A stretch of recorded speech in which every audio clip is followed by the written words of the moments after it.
Et bonjour à tout le monde, je vais vous partager un message très important. C'est un verset qui a été oublié par l'Église de nos jours. On n'en parle pas beaucoup. Ici, au Jésus Center, nous venons d'avoir une réunion et au dernier message, j'ai parlé de ce sujet et j'ai eu beaucoup de retours à ce propos.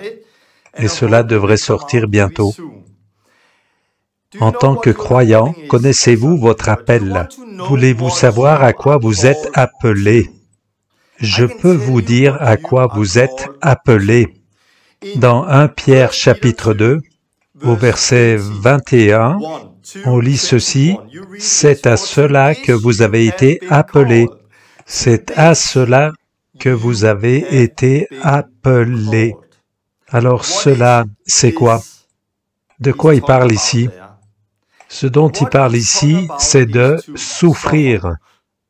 Vous, en tant que croyant, vous avez été appelé à souffrir. Souffrir pour Christ. Note du traducteur.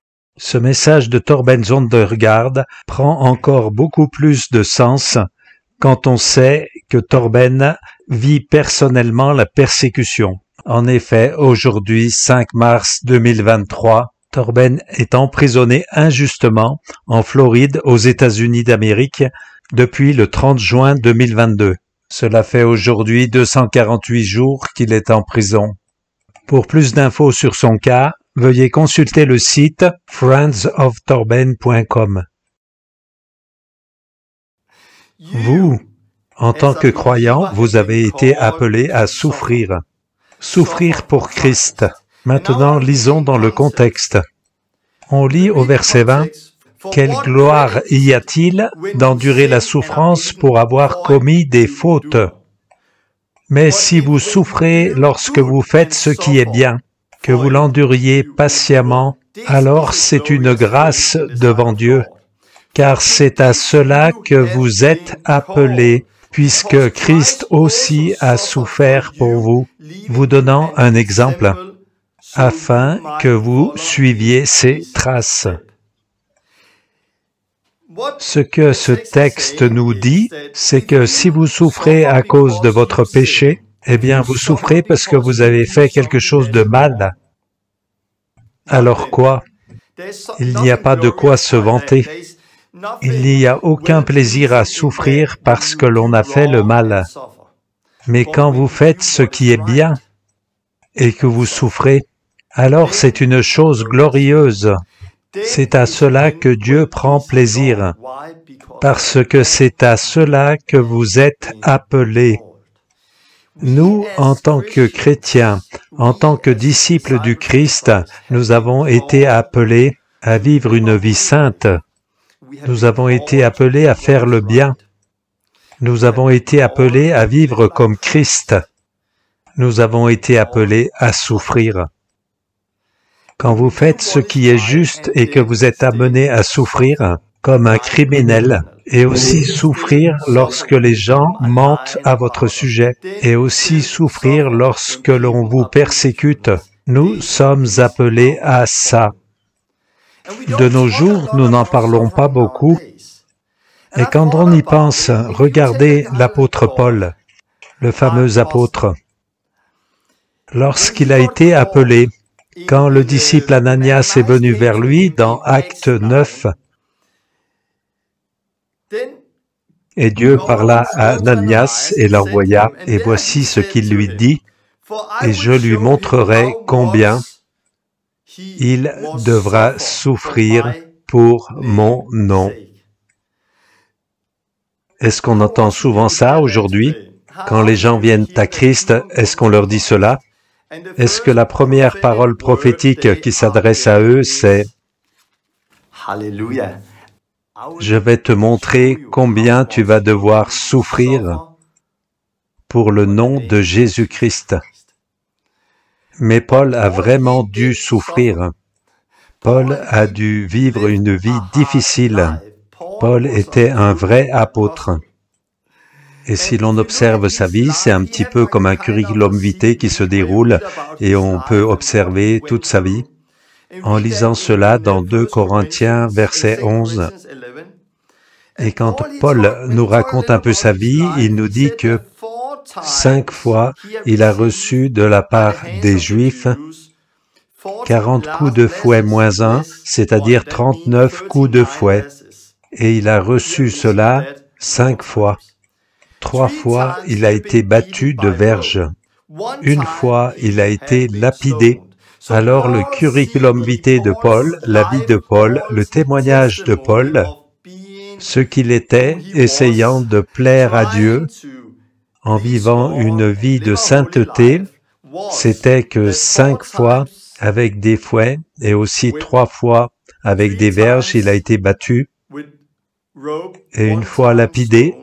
Et puis il dit qu'il a fait plusieurs fois naufrage et qu'il a passé des jours dans la mer. Il parle de toutes les fois où il a été en danger à cause des voleurs, en danger parmi les siens et par les païens. Il a été souvent en danger parmi les Juifs. Il était juif, mais parmi les siens, il était souvent en danger. Mais aussi parmi les infidèles, il se trouvait en danger. Puis il nous dit qu'il était souvent en danger à cause des faux frères, ceux qui prétendent être croyants mais qui ne le sont pas. Puis il parle de quand il a eu faim, privé de nourriture, et aussi la soif et tout ça et tout plein d'autres choses. C'était la vie de Paul. Nous sommes appelés à vivre comme Christ, et Paul nous en a montré l'exemple au travers de sa souffrance. Nous ne parlons pas beaucoup de ce sujet de nos jours.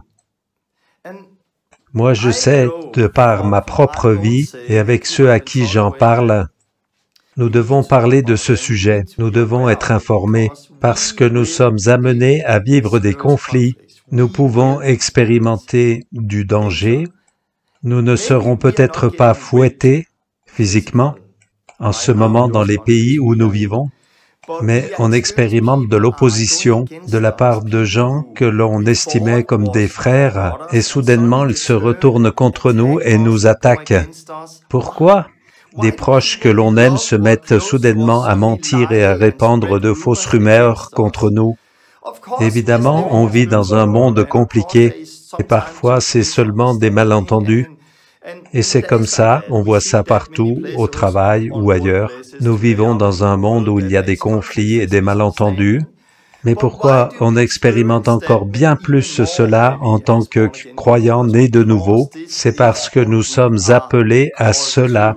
Il y aura des conflits, des faux frères et des fausses rumeurs. Il y aura des attaques. Et quand on expérimente cela, on est tellement surpris.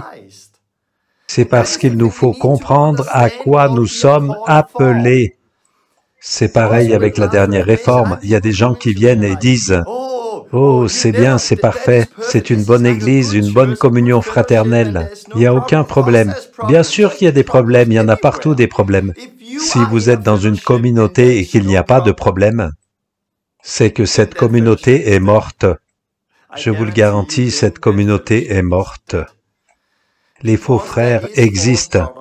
Il y a le péché, il y a des conflits, il y a des choses qui nous tombent dessus, et nous devons tous vivre ça, peu importe où nous en sommes. Quand nous devons le vivre, eh bien Christ nous a laissé un exemple, et nous lisons ça dans les lettres de Pierre. Christ nous a laissé un exemple. Il ne rendait pas l'offense, il n'a pas ouvert sa bouche. Il n'a pas essayé, disons, de riposter, de surenchérir, de résoudre le problème d'une manière humaine, ni essayer de s'expliquer. Il s'est laissé moquer de lui. Il n'a pas ouvert la bouche comme un agneau qu'on mène à la boucherie. Et c'est pareil pour nous aujourd'hui. Nous sommes appelés à souffrir pour Christ. Et c'est tellement inspirant quand on le voit de cette manière. Quand vous lisez la Bible, étudiez ce qu'elle dit à propos de la souffrance. Vous allez être réellement inspiré. Au lieu de tourner en rond et de dire « mais ça va pas ». Pourquoi il y a tout le temps des problèmes? Pourquoi les gens sont contre moi? Pourquoi il a fait une vidéo YouTube contre moi? Pourquoi ils nous ont envoyé des gens pour nous faire des problèmes? Pourquoi faut-il faire face à des fausses rumeurs? Pourquoi tous ces gens mentent-ils? J'ai investi ma vie, j'essaye de vivre une vie sainte et je n'ai que des problèmes pour ça. Pourquoi? C'est notre appel. Et nous ne l'avons pas compris, mais nous devons l'intégrer. De la même manière que les premiers disciples, quand ils se sont trouvés devant le Sanhédrin et qu'ils leur ont interdit de parler de Jésus et les ont battus, alors on peut lire ce qu'ils ont fait. Ils ont quitté l'endroit où on leur avait interdit de parler de Jésus et où ils avaient été battus, et ils se sont réjouis parce qu'ils avaient été honorés en quelque sorte. Ils avaient été trouvés dignes de souffrir pour le nom de Jésus. Vous pouvez uniquement vous réjouir dans la souffrance quand vous savez que c'est votre appel. Et c'est votre appel et c'est mon appel.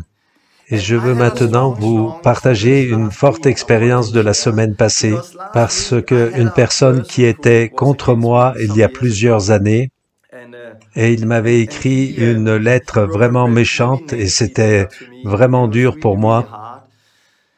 Et cela m'a fait très mal. C'était une personne qui était proche de moi et qui a fait ça. Et cela m'a blessé profondément. Et à cette époque, c'était vraiment dur. Mais au travers ça, j'ai regardé à Jésus, j'ai regardé à Christ. Je n'ai pas répliqué, mais continué à l'aimer, en gardant la porte ouverte, tout en sachant où nous en étions. Mais après beaucoup de temps, la semaine dernière, cette personne est venue ici, et cette personne est venue demander pardon, disant, « Torben, je regrette d'avoir été contre toi, je regrette de l'avoir fait.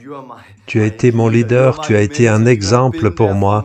Tu as toujours été là pour moi. J'étais tellement béni d'être parmi vous. Je voyais Dieu m'utiliser. J'étais dans l'erreur. J'étais dans la confrontation et c'était mal. Et je me suis rendu compte de tout ça. J'ai agi vraiment d'une mauvaise manière et je te demande pardon. Et de mon côté, puisque je n'avais pas répliqué et que je n'avais pas fermé la porte à cette époque-là, il y a quelques années, j'ai pu lui dire « Viens vite, travaillons ensemble, c'est super ». Je n'avais pas de colère, je ne le prenais plus personnellement, parce que c'est à cela que nous sommes appelés, à souffrir. Oui, il y aura des conflits, mais aussi heureux sont ceux qui procurent la paix, ceux qui recherchent la paix. Et il y a quelques jours, nous nous sommes réconciliés et nous œuvrons ensemble solidement comme on le faisait il y a quelques années.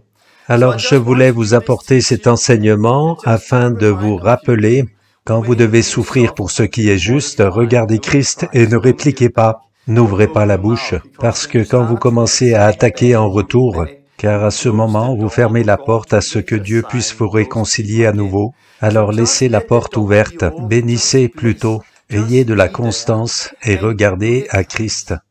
Ainsi, vous verrez comment Dieu peut tourner les choses autrement et réconcilier cette personne avec vous de nouveau.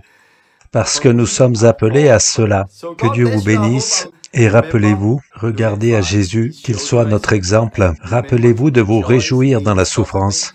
Si vous faites ce qui est mal et que vous souffriez pour ça, il n'y a aucune bénédiction là-dedans, c'est seulement des mauvaises choses, des mauvais choix. Repentez-vous et avancez, mais quand vous faites ce qui est juste, quand vous vivez une vie sainte et faites ce qui est bien et pourtant souffrez et endurez ça avec persévérance, réjouissez-vous, réjouissez-vous, réjouissez-vous. Regardez à Christ, ne ripostez pas, car Dieu ne peut pas l'utiliser. Soyez bénis, au revoir.